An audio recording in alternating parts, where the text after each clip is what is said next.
কঠোর, দলের বাইরে ছিলেন, অনিশ্চয়তা ছিল বিশ্বকাপ দলে সুযোগ পাওয়া নিয়েও। তবে সব সংখ্যাকে পাশ কাটিয়ে নেইমারকে ঠিকই ব্রাজিল দলে নেন কোচ কার্লো অ্যানচেলোত্তি।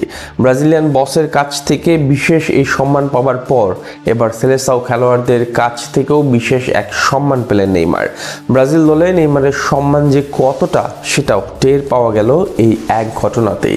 তবে নিজ সতীর্থদের কাছ থেকে কি এমন সম্মান পেলেন নেইমার, সেটাই জানবো প্রতিবেদন। একটা সময় মনে হচ্ছিল হলুদ জার্সিতে হয়তো তাকে আর দেখা যাবে না।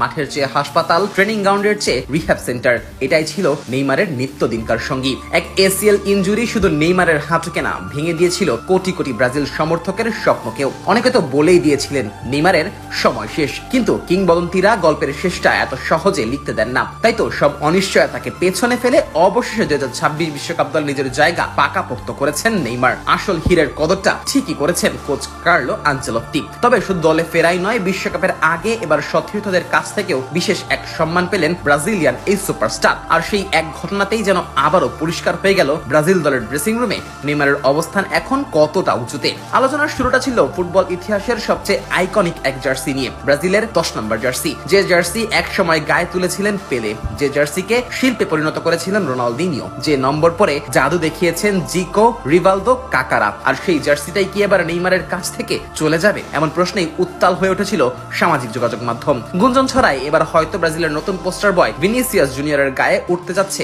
ঐতিহাসিক এই 10 নম্বর জার্সি। রিয়াল মাদ্রিদের হয়ে একের পর এক শিরোপা জেতা, চ্যাম্পিয়ন্স লিগের মঞ্চে দাপুটে পারফরমেন্স করা, কিংবা ব্যালন ডি'অরের আলোচনায় পরিচিত মুখ হিসেবে থাকে ভিনির নাম। সব মিলিয়ে অনেকেই ভাবছিলেন সময়টা বুঝি বদলে গেছে, কিন্তু ঠিক তখনই সামনে আসেন ভিনিসিয়াস নিজেই, আর এক বক্তব্যেই থামিয়ে দেন পুরো বিতর্ক। ব্রাজিলিয়ান ইউটিউব চ্যানেল কেস টিভিকে দেওয়া এক সাক্ষাৎকারে ভিনি বলেন, আমি এখনো জানি না বিশ্বকাপে আমার জার্সি নাম্বার কি হবে, তবে 10 নম্বর জার্সি নেইমারেরই, এটা তো স্পষ্ট। অনেক দলের কাছে নাম্বার 10 শুধুই একটা সংখ্যা, তবে ব্রাজিল ফুটবলের ইতিহাসে নাম্বার 10 জার্সির দায়িত্বটা সুবিশাল। এই জার্সি গায়ে মাঠে নামা যেমন সম্মানের, তেমনি এই জার্সির ভার যে কেউ সামলাতে পারবে না। আর ভিনিসিয়াস নিজেই যখন বলেন 10 নাম্বার নেইমারের, তখন বোঝাই যায় ড্রেসিং রুমে এখনো এই জার্সির প্রকৃত মালিক হিসেবে কাকে দেখা হয়। 2013 সালে প্রথমবার ব্রাজিলের 10 নম্বর জার্সি গায়ে তোলেন নেইমার। তখন থেকেই বোঝা যাচ্ছিল ব্রাজিল তাদের নতুন রাজপুত্র পেয়ে গেছে। সান্তোসে তার জাদু দেখেই মুগ্ধ ছিল পুরো বিশ্ব। এরপর বার্সেলোনাতে যোগ দিয়ে ইউরোপ কাঁপানো শুরু, পরে পিএসজিতে গিয়ে হয়েছেন বিশ্বের সবচেয়ে দামি ফুটবলার। কিন্তু ক্লাব ফুটবলের বাইরেও একটা জায়গায় নেইমারের গুরুত্ব ছিল সবচেয়ে বেশি, ব্রাজিল জাতীয় দলে। 2014 বিশ্বকাপের চাপ, নিজ দেশের মাটিতে কোটি মানুষের প্রত্যাশা, 2018 বিশ্বকাপের হতাশা, কিংবা 2022-এর কান্না, সবকিছুর মাঝেও ব্রাজিলের মুখ ছিল একটাই, নেইমার জুনিয়র।